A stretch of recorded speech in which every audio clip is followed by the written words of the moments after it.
à mes yeux. Euh, Là, un autre exemple très rapide, mais juste pour faire, même pas la comparaison, pour porter un peu plus loin tout ce message. Est-ce que des personnes dans la salle connaissent Césamat? Césamat, c'est un énorme succès, mais dans un domaine encore plus de niche d'ailleurs que Framabook. C'est des manuels de mathématiques. Il y a des manuels et des cahiers. Les manuels au niveau. Moi, je suis prof de maths, donc je les utilise. Ce sont des manuels pour le collège de mathématiques, quoi. Comme vous avez les éditions Hatier, Hachette, Belin, etc. Vous avez une association de profs de maths, un peu comme Frabasop, mais pour les enseignants de maths qui ont rédigé collaborativement et sous licence libre des manuels de maths. Alors ils sont arrivés, enfin c'est une bombe dans le monde de l'édition scolaire qui est un précaré où il y a des grands enjeux financiers. Hein. Mais toujours est-il que sur un mode collaboratif et entre pairs, hein, c'est-à-dire il n'y a pas eu il n'y avait pas des professionnels de l'édition hein, au départ. Hein. Entre pairs, ils ont réussi à créer une collection tout à fait intéressante et qui a une certaine, comment dire, maintenant, qui est diffusée, qui a une part de marché dans le. Je crois que c'est 30%. Je crois, oui, voilà, ils sont dans les 20-30%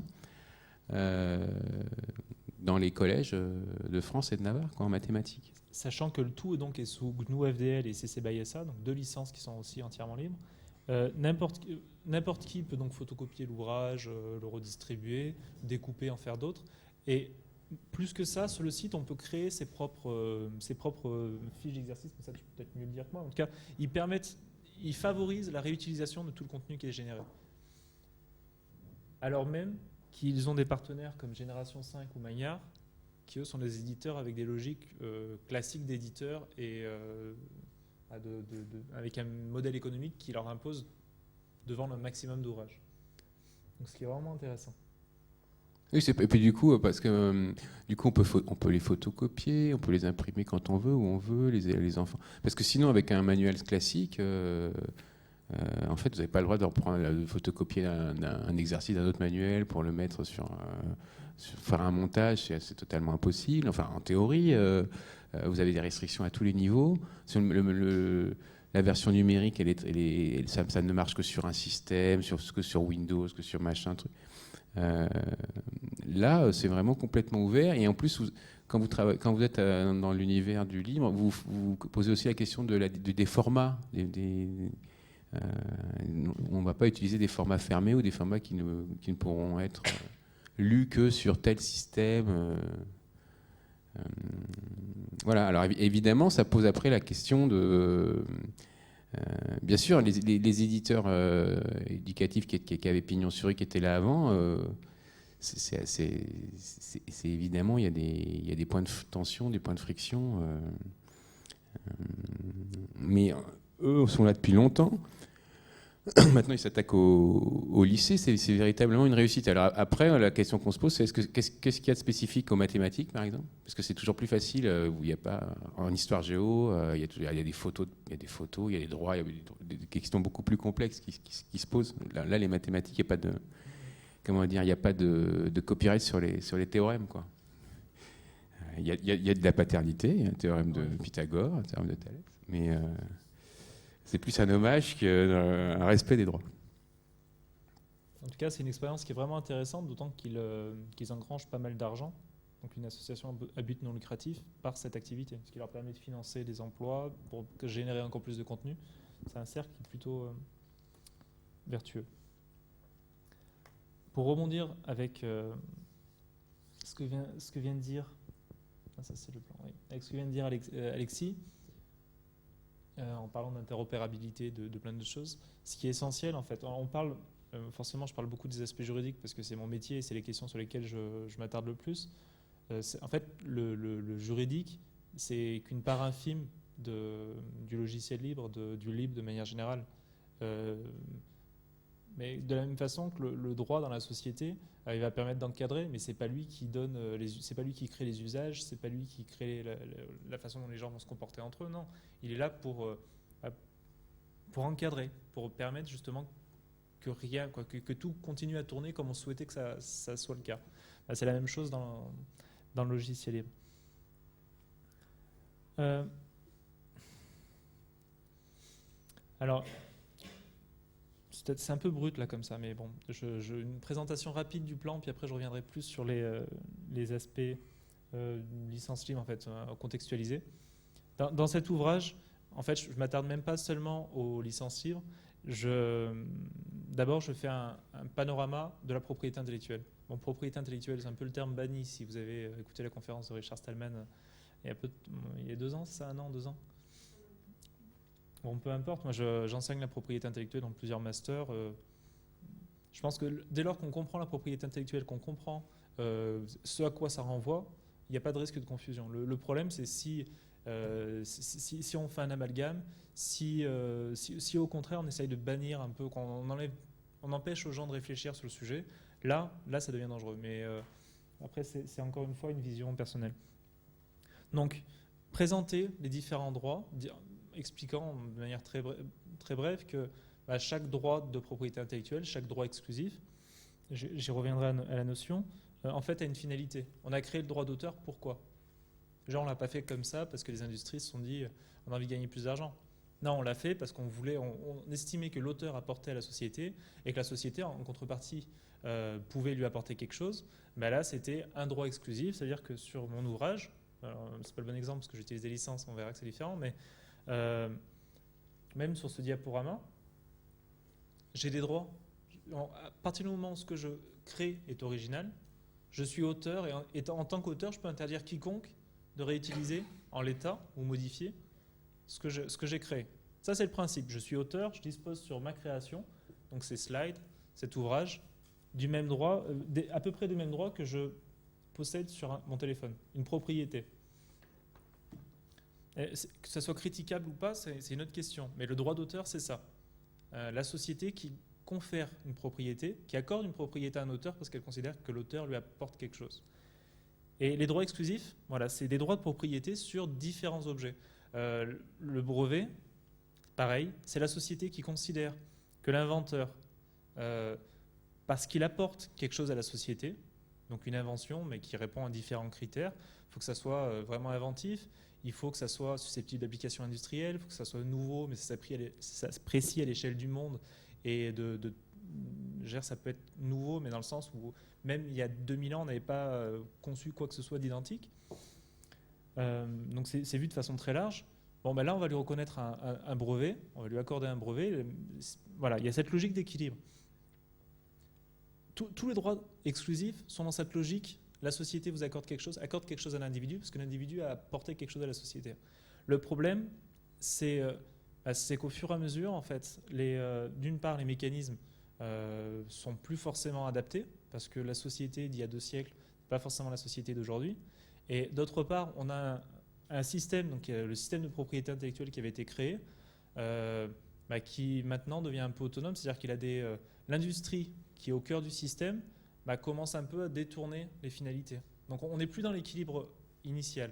Et c'est là le problème. Donc moi, ce que j'ai essayé de faire, c'était de reprendre les différents droits, d'expliquer les équilibres et de voir de quelle manière maintenant on avait quel était l'équilibre actuel et comprendre pourquoi on est arrivé là. Ça, c'était la première partie. La seconde, là, c'était partir des usages, en fait des différents mouvements de la culture du libre. Comment est-on arrivé au logiciel libre? Comment est-on arrivé au mouvement Creative Commons? Même chose dans l'embarqué, mais dans l'hardware, le matériel.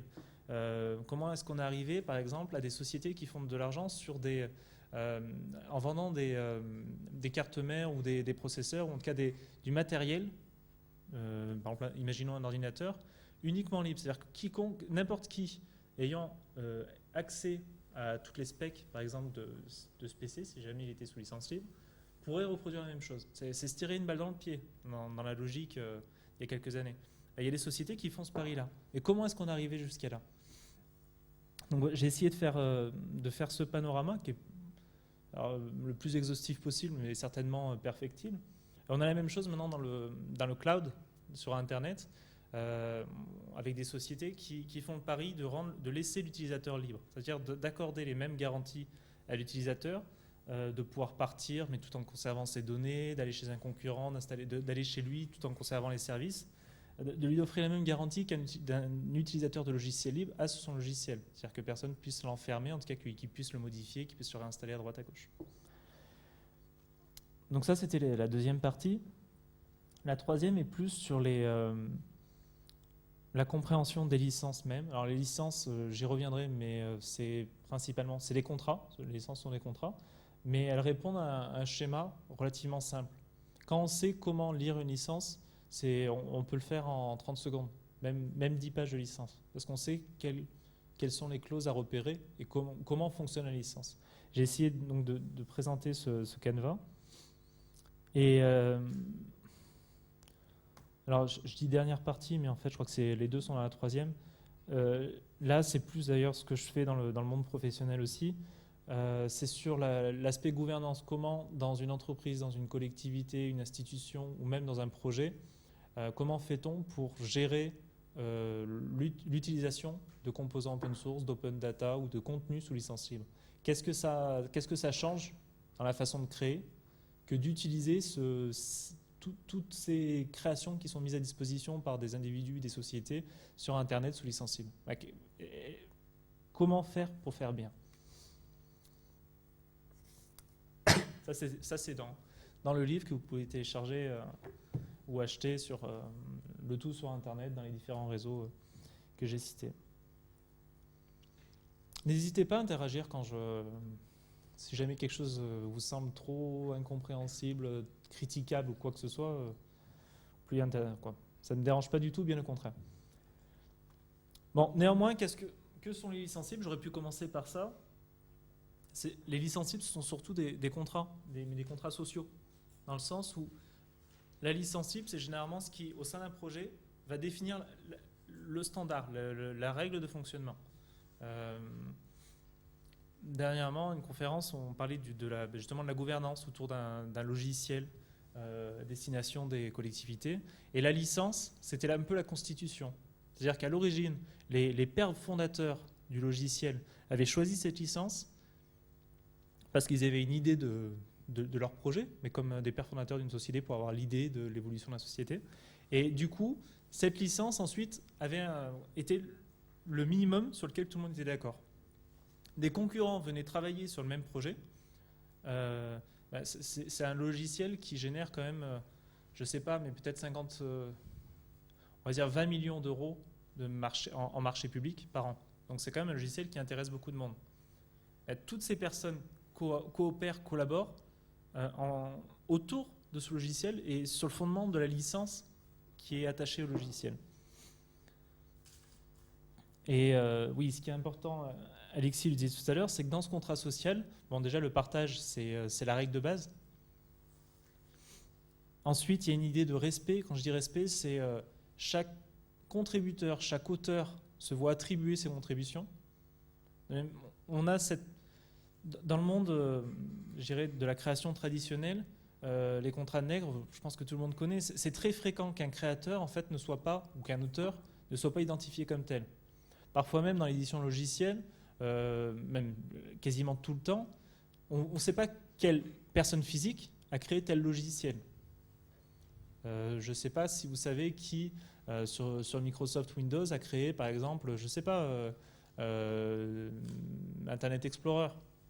Quels sont les milliers de personnes qui ont contribué à ce logiciel? Personne n'est au courant. Peut-être la firme elle-même, mais personne ne le sait. Pour autant, d'ailleurs, ils ont un droit de paternité dans notre code de propriété intellectuelle, mais aussi aux États-Unis. Mais sauf que là, on en fait fi parce que personne ne s'intéresse à ça. Dans le logiciel libre, il y a presque une crispation sur ce sujet-là.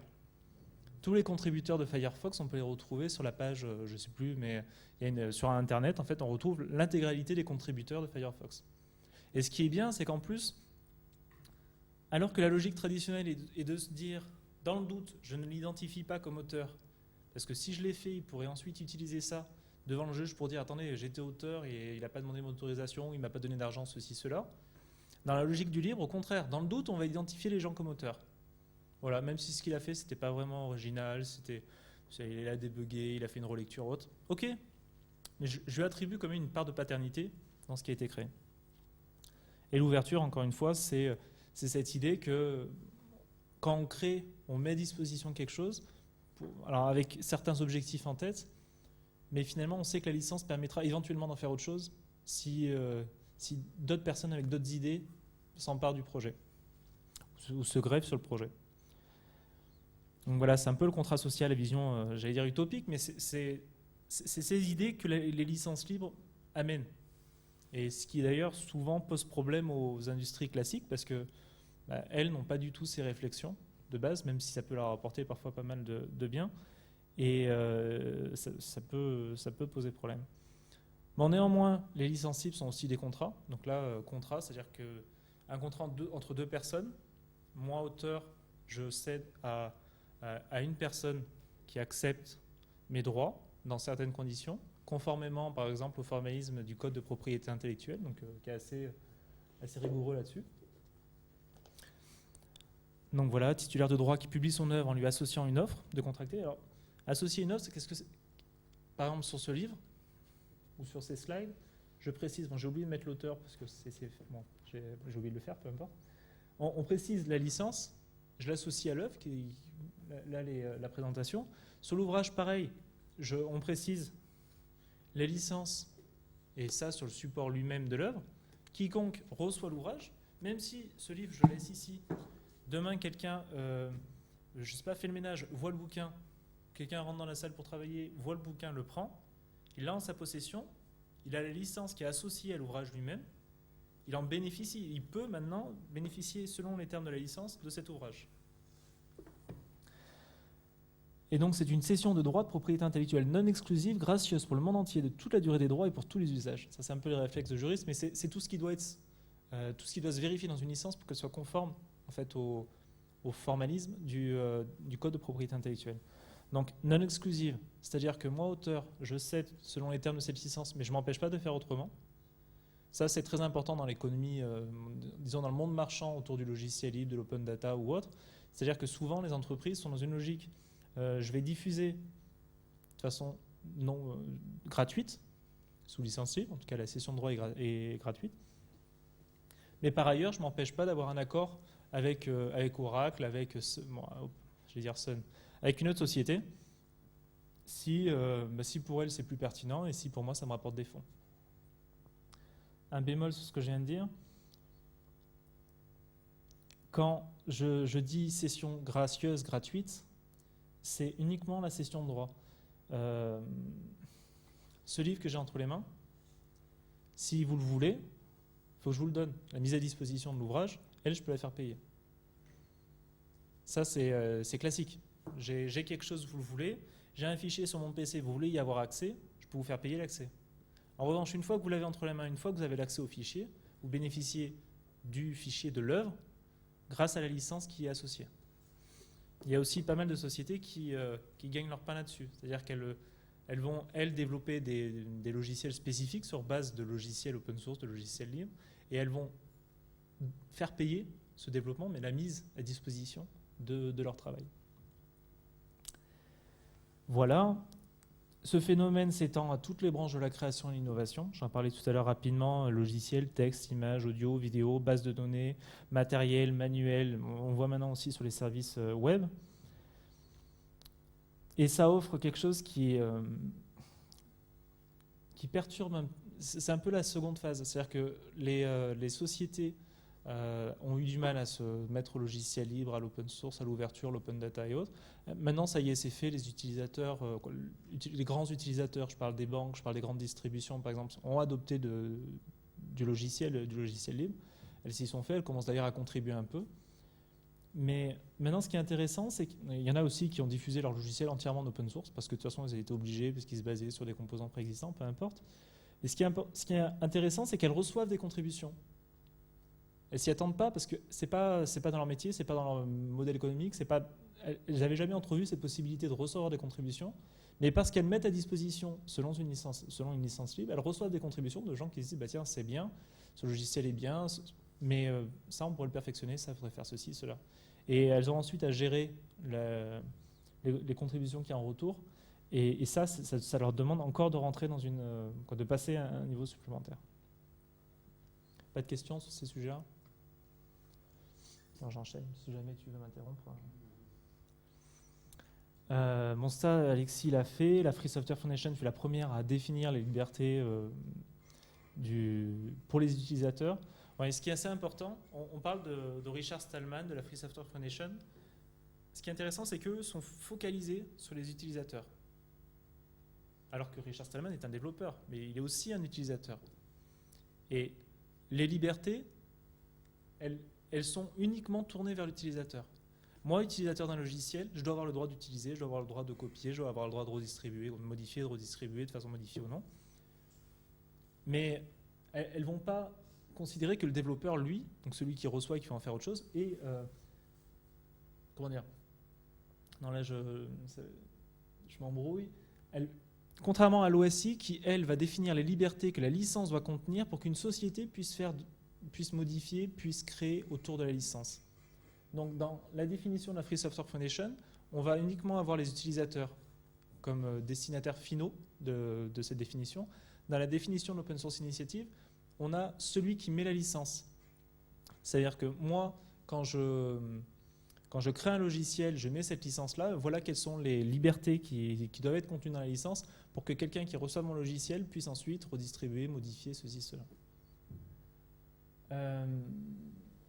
Creative Commons, alors juste pareil, pour rebondir sur ce que disait tout à l'heure Alexis, la plupart du temps, en tout cas, la majorité des licences Creative Commons ne sont pas dites libres, non pas parce qu'on veut, parce qu'il y a un souhait de les mettre au banc de la société, mais simplement parce que une partie des licences Creative Commons s'intéresse à ce qui est commercial ou pas, en disant, ben voilà, moi je suis auteur, je diffuse ma musique sur Internet, je le fais parce que j'ai envie de faire don de ma musique, mais j'ai pas envie que quelqu'un se fasse de l'argent avec.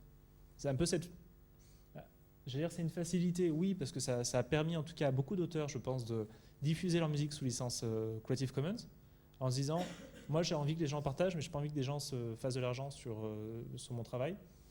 C'est une logique qui existait dans le logiciel libre dans les années 90. Il y avait des licences pareilles qui différenciaient les usages commerciaux et non commerciaux et qui a disparu ensuite. Elle a disparu parce qu'au final, c'était sous-optimal pour créer ensemble, pour diffuser. Alors on voulait diffuser, mais on empêchait certaines diffusions.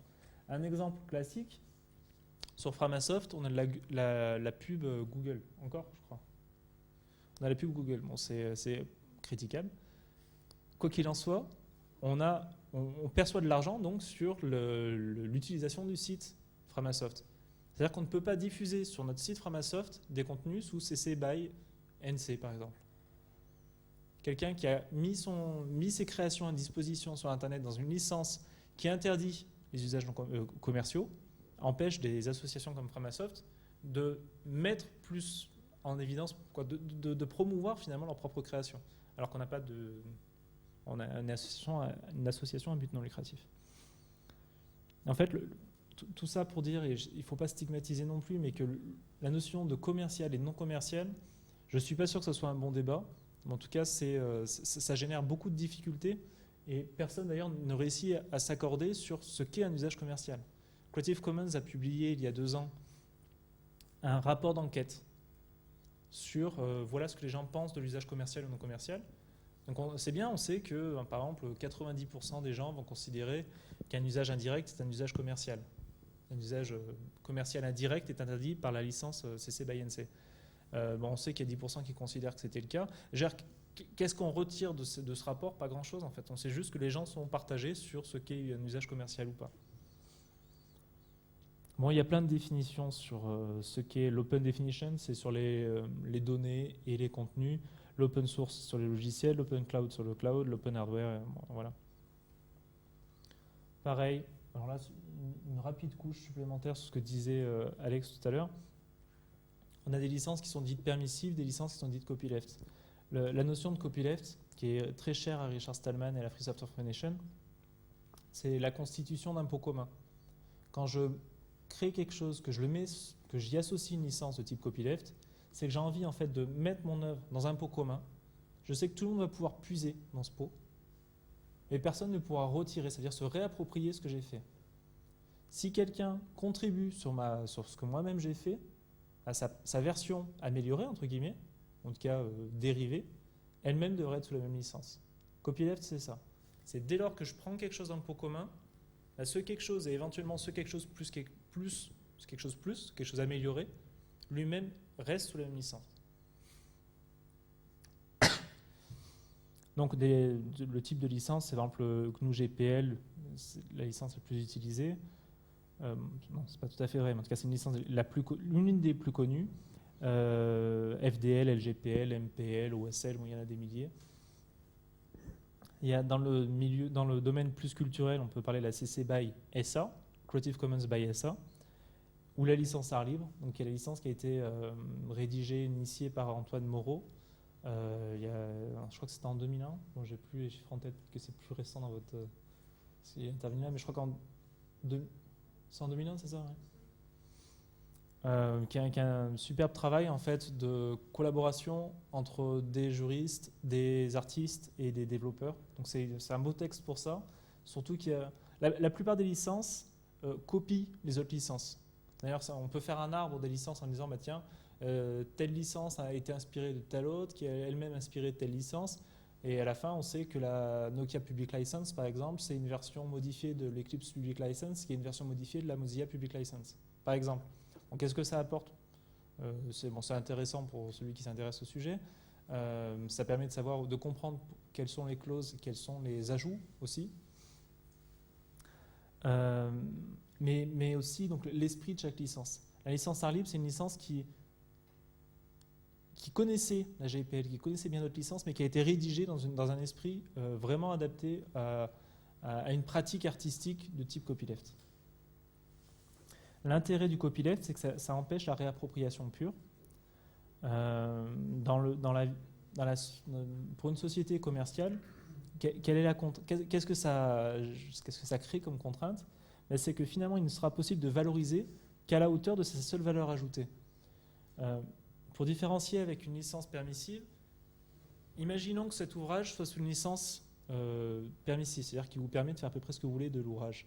Quelqu'un relit l'ouvrage, corrige les erreurs de typo, rajoute 2-3 références, il rajoute 4 pages au final.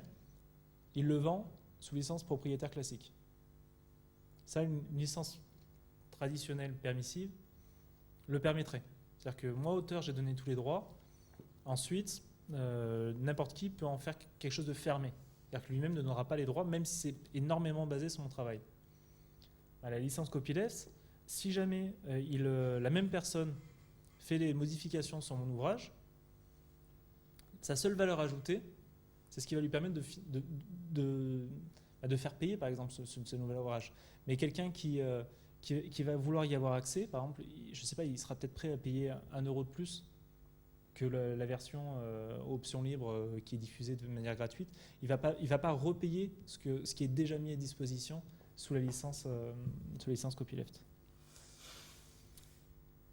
Bon voilà, ça j'en ai parlé, licence dite libre entièrement, CC BY, CC BY SA, licence libre GFDL. Et pour ceux qui... est-ce qu'il y a des personnes qui ne connaissent pas les Creative Commons ? Parce que j'en parle. Ouais, voilà, donc Creative Commons, c'est un socle de base. On permet la libre rediffusion sans modification, sans usage commercial. Et ensuite, on peut enlever et rajouter des petits logos. Si je mets ça, bon, maintenant il est obligatoire celui-ci. C'est pour dire qu'on est obligé de citer la paternité. Celui-ci, c'est qu'on n'a pas la possibilité de modifier l'œuvre. Celui-ci, c'est le share like. Si on modifie, il faut que ça soit sous les mêmes termes. Et celui-ci, on ne peut pas faire d'argent, donc l'usage commercial, à partir de l'œuvre. Ça, c'est la licence art libre, le logo de la licence art libre. Et ça, c'est la licence Yang, qui n'est pas une licence libre, qui ne répond pas à la définition de la licence libre, mais qui est assez intéressante parce qu'elle a intéressé j'utilise beaucoup le terme intéressé, donc elle a intéressé, mais de manière financière, chaque contributeur à un projet, logiciel, artistique ou autre.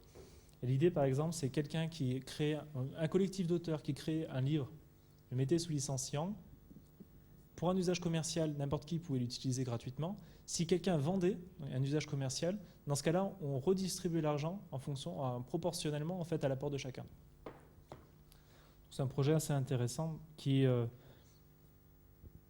n'est pas très connu, mais c'est toujours pareil, c'est très souvent une histoire de personne. Et je pense que son auteur n'a pas été elle n'a pas suffisamment poussé pour que la sauce prenne. Donc voilà, juste des notes. Ça, c'est plus des réflexes en fait quand on utilise les licences. À savoir qu'il y a les obligations de la licence auxquelles il faut prêter attention, mais il y a aussi le formalisme. C'est-à-dire que si par exemple, je sais qu'il faut que je respecte le copyleft, mais comment est-ce que je vais mentionner l'auteur et la licence de l'ouvrage? Les licences sont très figées sur cet aspect-là.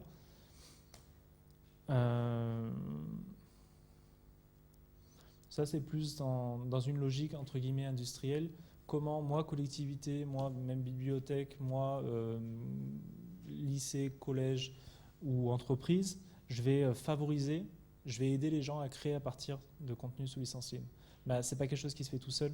Et généralement, ne serait-ce que dans la détection des sources, où les gens peuvent-ils aller chercher du contenu sous licence libre, il y a un gros travail à faire parce que ça facilite. C'est un peu ce qu'on essaie de faire à Framasoft aussi d'ailleurs, c'est de donner accès à toute la culture libre qu'on peut retrouver sur Internet. Ah oui, c'est ça que je voulais rajouter tout à l'heure. Je reprends l'exemple d'option libre.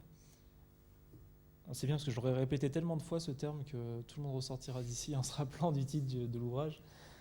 Ce qui est intéressant, c'est qu'au-delà de la licence, on a essayé de mettre en place les outils qui permettent effectivement aux gens de s'emparer de l'ouvrage et de réagir. Là, je pense notamment à l'outil Comments, qui est... je sais pas si vous voyez, non, on voit quasiment rien. Mais en fait, le texte en version intégrale, donc il figure sur l'outil, on peut accéder à tout le texte. C'est pas très beau, mais l'intérêt de l'outil, c'est avec la flèche, on surligne, donc comme on ferait sur Word classique, et ensuite on y associe un commentaire. Sur telle partie, par exemple, qui est en jaune, je ne sais pas, peut-être qu'il y a ce commentaire. Après, ce commentaire, on peut apporter des réponses. Plusieurs personnes peuvent surligner plusieurs parties communes pour associer des commentaires. D'ailleurs, la couleur après jaune devient de plus en plus rouge, de mémoire. Et après, on a un texte avec plein de commentaires sur le texte. Et le but, c'est de consolider à partir de ces commentaires, de profiter un peu de ce que les gens apportent à l'ouvrage. Parce qu'il y a un gros travail de ma part sur ce sujet-là, mais je ne détiens pas détenir la connaissance infinie sur ce sujet. En plus, je suis susceptible de faire des erreurs comme tout le monde, même sur un sujet que pourtant j'ai ressassé. Mais voilà, c'est de bénéficier un peu de ces retours de la communauté. Donc voilà, c'est quelque chose auquel j'étais assez attaché et je pense qu'il est important dans cette logique de livre libre et plus loin que on n'essaye pas de copier quelque chose qui existe, mais on essaye vraiment de créer un nouvel écosystème.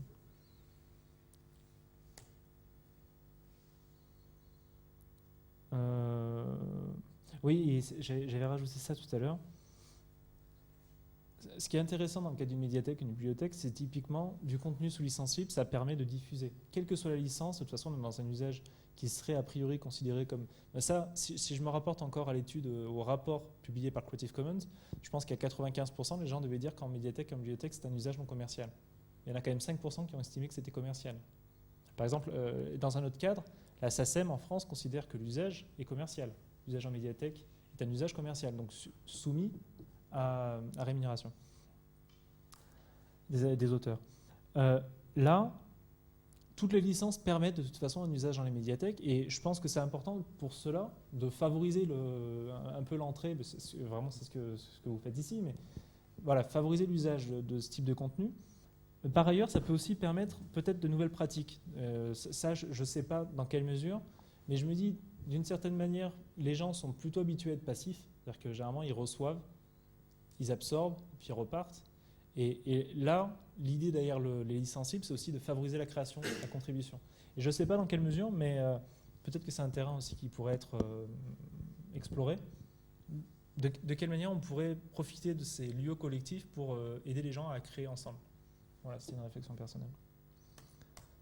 En tout cas, c'est quand même rare parce qu'en allant sur la borne tout à l'heure, vous pouvez intégralement télécharger tous les Framabook d'un coup en quelques secondes. Donc c'est assez rare de parler d'une collection de livres et de pouvoir repartir avec l'intégralité.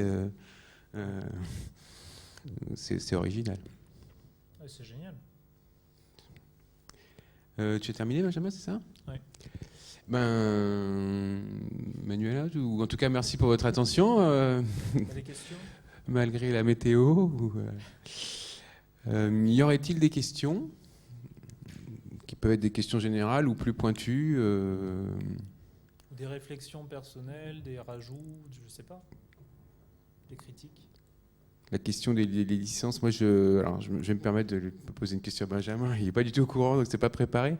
Mais peut-être que certains sont des utilisateurs d'un ou de services Google, ça arrive ça arrive à beaucoup de monde, et on a vu Google changer sa politique de contrat dernièrement et tout regrouper. Donc il y avait énormément, chaque service, YouTube, Google Mail, je ne sais quoi, Google Maps, à chaque fois que vous avez un contrat d'utilisateur différent, là ils ont tout mis, ils ont tout simplifié, ça tient sur une seule page, enfin, et ils nous ont dit c'est pour votre confort, etc. C'est beaucoup plus pratique, c'est beaucoup plus lisible, c'est beaucoup plus clair. Donc moi j'avais envie de demander à Benjamin, mais comment on peut réussir à passer de 50 pages à une seule page? Est-ce que c'est vraiment pour notre plus grand confort, praticité? Quel est l'intérêt de Google de faire ça? Et ensuite, ce qui est quand même très intéressant avec la société Google, c'est que, alors elle n'est pas philanthrope, elle est pas dans comment dire, c'est pas des militants du libre comme on pourrait l'être nous, entre guillemets. Par contre, il y a beaucoup de produits dont ils ouvrent les sources, dans notre, par exemple, Android.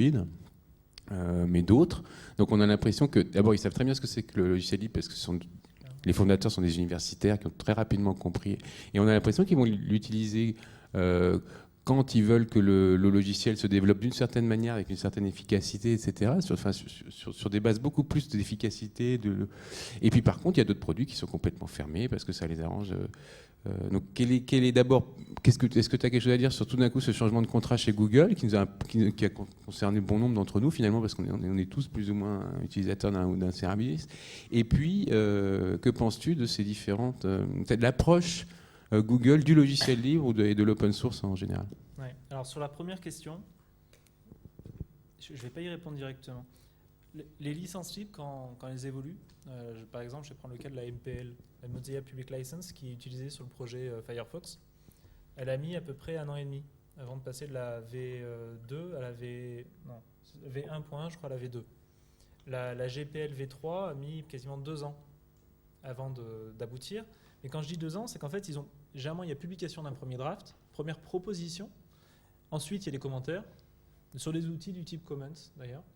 Donc des gens qui rajoutent en disant ça c'est bien, ça c'est pas bien, ça il manque quelque chose. Eux ils travaillent dans leur coin, ils reproposent un nouveau brouillon. Il y a des gens qui continuent à réagir sur la licence. Et donc la GPL V3, il y a eu 3 brouillons avec des milliers et des milliers de commentaires pour aboutir à une première licence. La MPL, il y a eu je pense à quasiment autant de contributions. À côté de ça d'ailleurs, Creative Commons, qui n'était pas du tout dans la même logique, maintenant fait quelque chose qui est assez similaire, c'est-à-dire qu'ils publient les lignes directrices de leur prochaine licence, demandent aux gens de réagir, et à partir de là, ils vont créer un premier draft. Donc c'est relativement intéressant de voir ce processus de création collaboratif. Voilà, tout ça pour dire que les conditions générales de Google qui ont été modifiées, en tout cas que tout le monde a vu modifiées d'un jour à l'autre, personne n'y a contribué, bon, c'est logique. Pourquoi? Parce que ça concerne uniquement un seul intérêt, celui de la société. Et il ne faut pas aller voir plus loin. On a vu... je ne sais pas si vous avez suivi Twitter, en fait, l'usage que Twitter fait, par exemple, des tweets.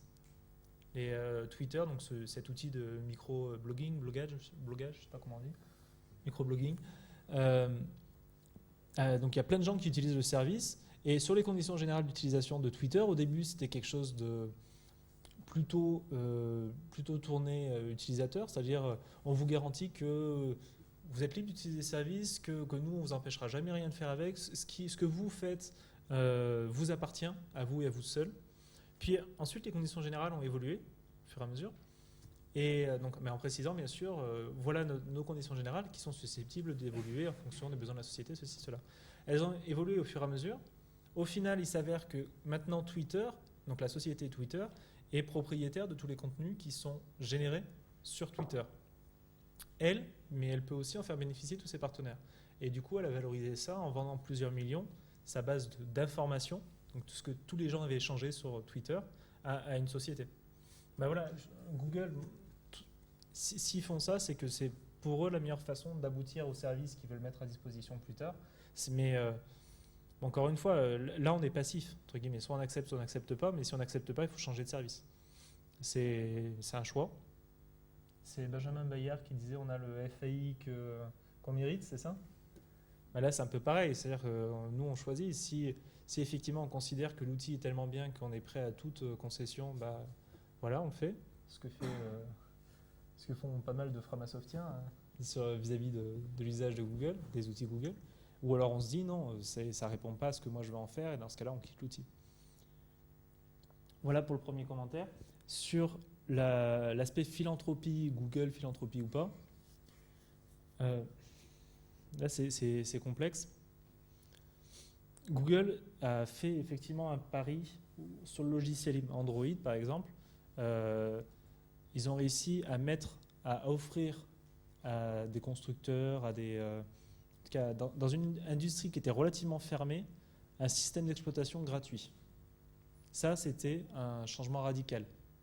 Et du coup, ils ont réussi à percer dans ce domaine où eux n'étaient pas du tout présents, et c'était relativement difficile d'entrer. Et là où beaucoup d'autres avaient échoué. Ils ont réussi à le faire. Maintenant, ce qui se passe, c'est des sociétés comme Microsoft, comme Nokia, comme Oracle, sont en train de sortir toutes leurs armes légales. Donc, je parle des brevets, je parle des droits sur les dessins et modèles, droits d'auteur, pour contrer Google et rendre payant ce qui, à l'origine, est gratuit. Donc, je vous dis ça parce que je pense qu'effectivement, la société, là-dessus, a apporté quelque chose. Elle a apporté de l'innovation, et les autres se servent de la propriété intellectuelle, qui, à l'origine, est là pour porter l'innovation, et ils s'en servent contre l'innovation, pour maintenir un régime, un système qui, eux, sert leur intérêt. Cela dit, Google, par exemple, lorsque vous mettez du code sur la forge de Google, interdit certaines licences. Si vous voulez utiliser une licence de type GPL, pas de souci, Eclipse, pas de souci, MPL, avant c'était bon. En revanche, toutes les licences qui ont une clause relative à l'utilisation par le réseau, après j'irai plus loin, sont interdites sur cette forge. C'est-à-dire que clairement, elles conditionnent les usages, donc elles ont un outil qui est génial. En revanche, elles limitent par leur politique en matière de licence les gens qui vont utiliser. C'est-à-dire que si je développe un super logiciel, que je le mets sur la forge de Google, je ne peux pas utiliser une licence de type Affero GPL. Pourquoi font-ils ça? Alors, le premier argument, c'était de dire parce que les licences ne sont pas très utilisées. En fait, ça ne tient pas trop parce qu'ils acceptent d'autres licences qui sont encore moins utilisées. Non, la vraie, entre guillemets, et là c'est plus mon avis personnel, mais à eux de démontrer le contraire, la principale raison, c'est que les licences de type Affero GPL, donc il y a une clause relative à l'utilisation par le réseau, sont des licences qui vont dire, ok, dans la GPL classique, si j'ai un logiciel que je le modifie, que j'en fais un usage privé, pas de problème. Si je le distribue, l'acte de distribution, là, il faut que je donne tous les droits avec, notamment sur mes propres contributions. Ça, c'est la GPL. L'Affero GPL et toutes les licences qui ont cette clause relative au réseau, elles vont dire, si je distribue le logiciel, mais aussi si je propose des services à partir du logiciel, il faut que je donne le logiciel et toutes ces modifications, ces contributions, sous la même licence. Ça, c'est l'Affero GPL. Quand je dis un logiciel utilisé par le réseau, c'est par exemple un logiciel mail. Si je donne accès, si j'ai des utilisateurs, je leur donne un service, je leur vends un service, par exemple, je leur offre un service de messagerie, Gmail, Google Doc pour les documents, en fait, tous les services Google. Là, on est dans la logique de la clause Affero GPL, clause réseau, et il faudrait que Google reverse toutes ses contributions portées sur les logiciels qui permettent d'offrir ces services. Ça, ils n'ont jamais voulu le faire. Ce qui se comprend, parce que ça voudrait dire que quelqu'un serait capable, si Gmail utilisait des logiciels libres intégrant ces clauses-là, quelqu'un serait capable de récupérer le code et d'installer exactement le même service sur d'autres serveurs. Donc Google utilise énormément de logiciels libres. La plupart de ces services sont basés sur des logiciels libres, mais aucun logiciel qui ont bénéficiant de ce type de clause. Pourquoi? Parce que ça ne répond pas à leur modèle économique. Et ce qui est plus critiquable, c'est que parce que ça ne répond pas à leur modèle économique, ils conditionnent un peu les usages en disant nous on offre un super outil, mais les développeurs qui veulent utiliser notre outil ne peuvent pas rentrer dans cette logique de Affero GPL. Et j'ai un cas très concret en tête. C'était une société qui avait développé un logiciel de messagerie qu'ils voulaient mettre sous Affero GPL. Ils le faisaient sur la forge de Google. Ils l'avaient mis au début sur la forge de Google. Ils ont dû l'enlever pour la mettre à un autre endroit pour que la licence soit celle qu'ils souhaitaient sur la forge. Voilà ce que je peux répondre sur Google.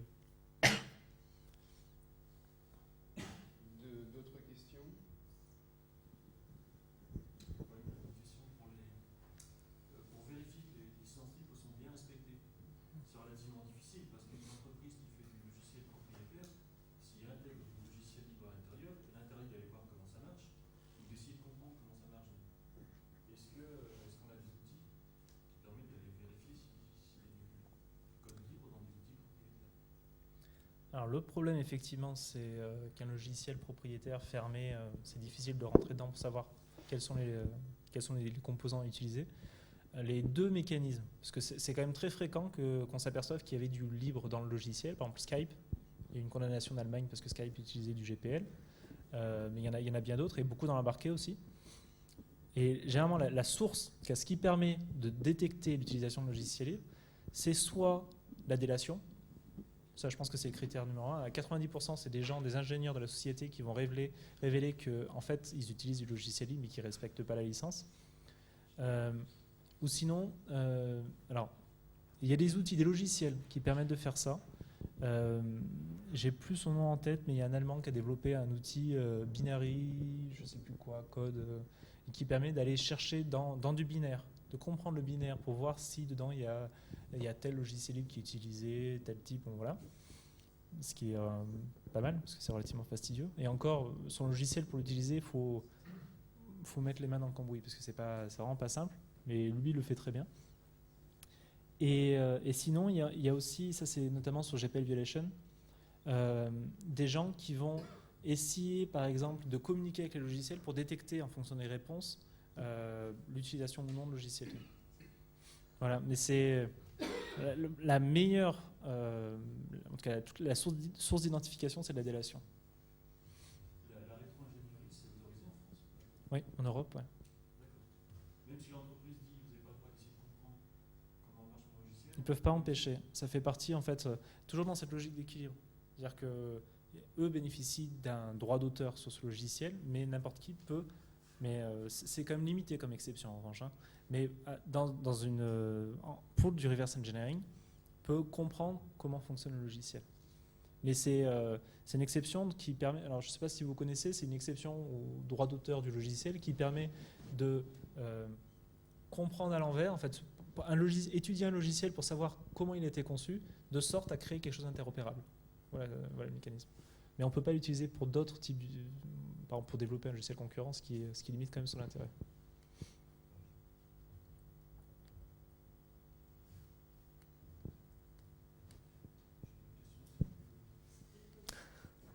Richard Stallman, dans une interview, qui disait que, par exemple, Gmail était libre parce qu'il était sur les ordinateurs des ingénieurs de Google et qu'eux avaient accès au code.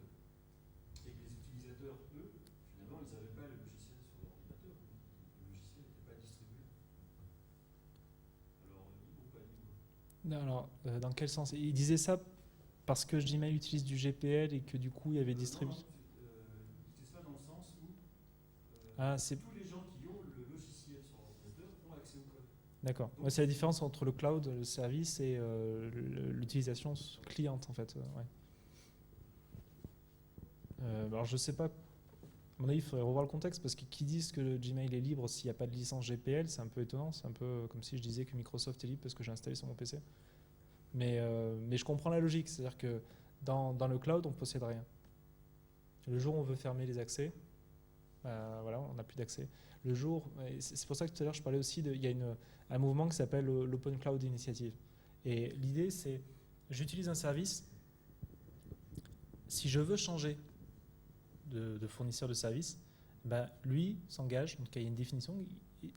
S'il respecte cette définition-là, je suis en capacité de réinstaller le même logiciel, de récupérer mes données, de réinstaller le même logiciel sur mon propre serveur, chez un autre, ou d'aller chez un autre qui propose le même service, sans perdre quoi que ce soit. Parce que le problème du cloud, c'est ça, je suis sur Gmail, je veux changer de fournisseur mail, je veux aller sur Yahoo.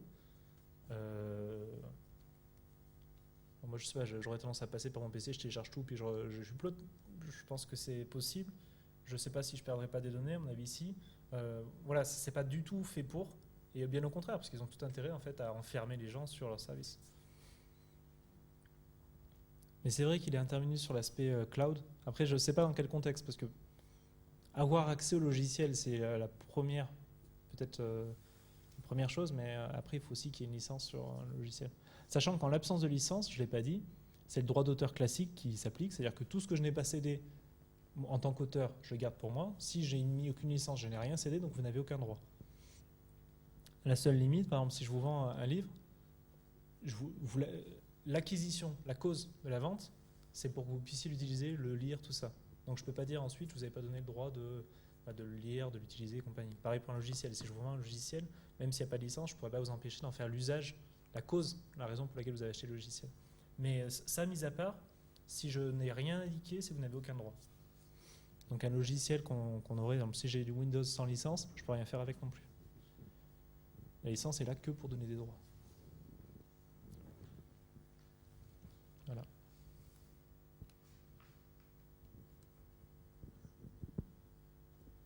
Bon, ben, on s'approche des 4 heures. Bah, écoutez, merci beaucoup d'être venu. Bah, oui. Ah oui, 4 interventions. Et puis merci pour l'invitation. Hein. On est ravis d'être là. Voilà. Et puis bon, bah, sinon, il y a des. Benjamin est à disposition si vous... pour le fameux Option Libre qu'on a bien vendu pendant 2 heures. Voilà, au revoir, merci. Merci.